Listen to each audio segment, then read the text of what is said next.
तो चलिए आगे बढ़ते हैं इस वीडियो के टॉपिक के ऊपर। इसके पहले भी कुछ वीडियोस मैं पब्लिश कर चुका हूँ, वो वीडियोस अगर अब तक आपने नहीं देखे तो आप चाहिए तो हमारे चैनल के वीडियो सेक्शन में जाकर उन वीडियोस को देख सकते हो। तो देखिए आज के दिन कैबिनेट की तरफ से बहुत ही बड़े फैसले आते हुए हमको देखने को मिले और इसमें बहुत ही बड़ा अमाउंट यहाँ पर अलग अलग इंडस्ट्री के लिए डिप्लॉय किया गया है।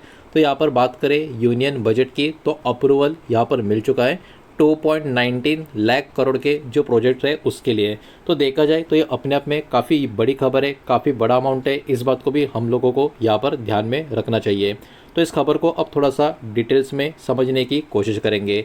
यूनियन कैबिनेट ने टोटल अप्रूवल जो दिया है 7 बड़े प्रोजेक्ट्स को यहाँ पर ये अप्रूवल दिया है और इन प्रोजेक्ट का जो वर्थ है 2,19,353 करोड़ के करीब का दोस्तों यहाँ पर बताया गया है। तो याद रखना 7 अलग अलग मेजर प्रोजेक्ट्स की यहाँ पर बात होगी और अमाउंट भी काफ़ी ह्यूज आपको देखने को मिलेगा।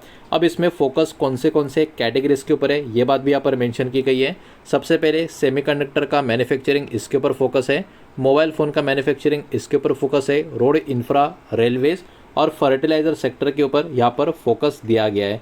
अब इसके पीछे का जो मेन ऑब्जेक्टिव है वो एकदम सिंपल है कि हमारे देश का जो मैन्युफैक्चरिंग है उसको मजबूती देना, लॉजिस्टिक को इम्प्रूव करना और जो इम्पोर्ट का डिपेंडेंस है उसको कहीं ना कहीं कम करना। ये इसके पीछे के मेन रीज़न, मेन ऑब्जेक्टिव हमको देखने को मिलेंगे।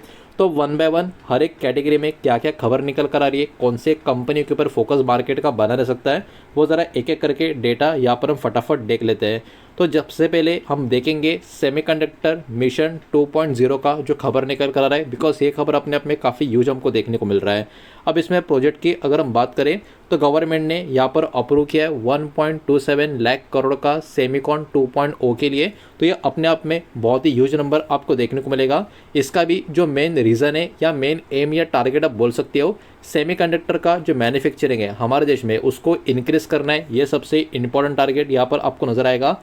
अब इस प्रोजेक्ट के कारण, इस अप्रूवल के कारण ये सपोर्ट करेगा चिप डिज़ाइनिंग कंपनी को, फैब्रिकेशंस कंपनी को, पैकेजिंग कंपनी को, ओवरऑल पूरा का पूरा सेमीकंडक्टर का जो इकोसिस्टम है इसको इस खबर की वजह से बढ़ावा मिलने में मदद मिलेगी।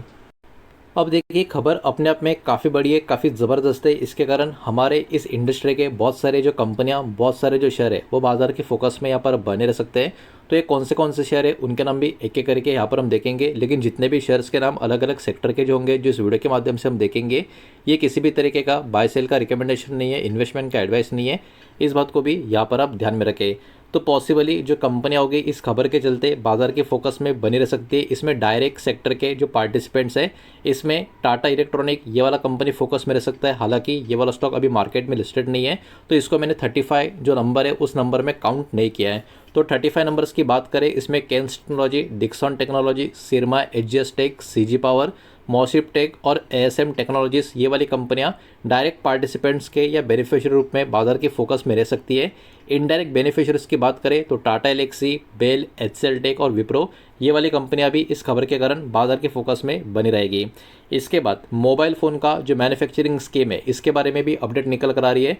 तो यहाँ पर एक्चुअली गवर्नमेंट ने भी बहुत ही बड़ा अप्रूवल दे दिया है।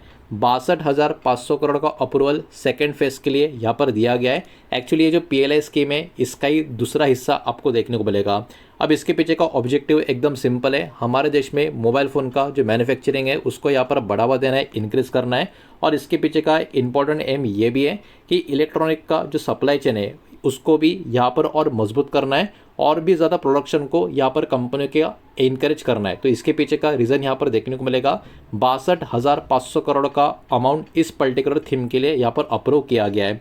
इसमें अगर हम बात करें कौन सी कंपनियां फोकस में रह सकती है, तो Dixon tech, PG Electroplast, Syrma HGS, Kaynes technology, Avalon tech, Cyient DLM और अंबर एंटरप्राइजेस। इस खबर की वजह से ये वाले शेयर बाजार के फोकस में बने रह सकते हैं। और भी अलग अलग इंफ्रा से कनेक्टेड भी अपडेट्स है और भी उसके अलावा भी बहुत सारे अप्रूवल दिए, वो भी एक एक करके देखेंगे। लेकिन उसके पहले वीडियो को लाइक कर देना, वीडियो को शेयर कर देना। पहली बार चैनल पर आ चुके हो तो चैनल को भी सब्सक्राइब जरूर कर देना। नेक्स्ट खबर देखने को मिलेगी, पॉइंट देखने को मिलेगा वाराणसी इंफ्रास्ट्रक्चर का जो प्रोजेक्ट है उसके बारे में। 2 मेजर एलिवेटेड कॉरिडोर को यहाँ पर अप्रूवल दिया गया प्रोजेक्ट को, जिसमें पहला प्रोजेक्ट का बात करें 46 किलोमीटर का ये एलिवेटेड कॉरिडोर आपको देखने को मिलेगा, जो NH-19 को वाराणसी रिंग रोड से कनेक्ट करता हुआ नजर आएगा। 14,500 करोड़ का बजट इस प्रोजेक्ट के लिए यहाँ पर अलॉट किया गया है। प्रोजेक्ट 2 की अगर हम बात करें तो ये भी एलिवेटेड कॉरिडोर का प्रोजेक्ट रहेगा, जो वरुणा रिवर के करीब से जाता हुआ नजर आएगा। इसका भी कॉस्ट अराउंड 11,000 करोड़ का यहाँ पर बताया गया है। अब ये जो एग्जीक्यूशन मॉडल होगा इन प्रोजेक्ट का वो HM में होगा, मतलब हाइब्रिड एन्युटी मॉडल में ये कामकाज होगा। गवर्नमेंट और प्राइवेट कंपनियों का जो ओवरऑल कामकाज जो होगा उसके ऊपर फोकस रहेगा, मतलब कहीं ना कहीं प्राइवेट पब्लिक मॉडल का भी कनेक्शन यहाँ पर हमको देखने को मिलने वाला है। अब इसमें भी बहुत सारी कंपनियां होगी जो बाजार की फोकस में यहाँ पर बनी रह सकती है, जिसमें L&T, KNR construction, PNC Infratech, HG infra engineering, rail Buildcon, IRB infra developer, NCC और अशोक बिल्डकॉन, ये वाली कंपनियां इस खबर के कारण बाजार की फोकस में बनी रह सकती है।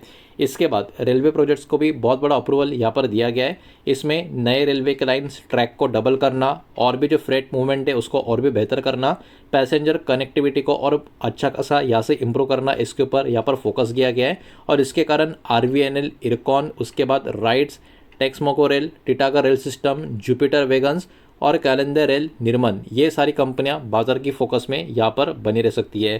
तो देखिए जो कैबिनेट का फैसला आ चुका है वो किसी एक पर्टिकुलर इंडस्ट्री के लिए या सेक्टर के लिए नहीं, मल्टीपल इंडस्ट्री सेक्टर के लिए आता हुआ हमको देखने को मिल रहा है। एक और अपडेट ये भी है यूरिया पॉलिसी 2026 का।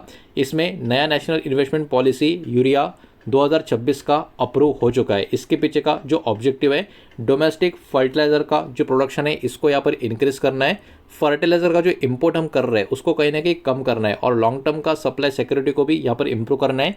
ये इसके पीछे का यहाँ पर रीज़न दिया गया है। तो याद रखना यूरिया 2026 का जो पॉलिसी है उसको यहाँ पर अप्रूवल कैबिनेट की तरफ से मिल चुका है। तो ये भी देखा जाए तो इस इंडस्ट्री के लिए बहुत ही बड़ी पॉजिटिव खबर है, जिसके कारण national fertiliser, Chambal fertiliser and chemical, Coromandel international, Gujarat state fertiliser and chemicals, RCF और फर्टिलाइजर्स एंड केमिकल ट्रावलकोर, ये कंपनियां बाजार की फोकस में यहाँ पर बनी रह सकती है। तो देखिए ओवरऑल रिपोर्ट काफ़ी तगड़ी है, बिकॉज आज के दिन कैबिनेट का ये बहुत ही बड़ा अप्रूवल का फैसला मार्केट के सामने निकल कर आ चुका है। लेकिन अब कौन से चीज़ों के ऊपर आपको फोकस करना होगा, ये जितनी भी सारी इंडस्ट्री या जितनी भी सारी कंपनियां हमने देखी उसमें प्रोजेक्ट टेंडर का अनाउंसमेंट कैसा रहता है इसके ऊपर आपको फोकस करना होगा।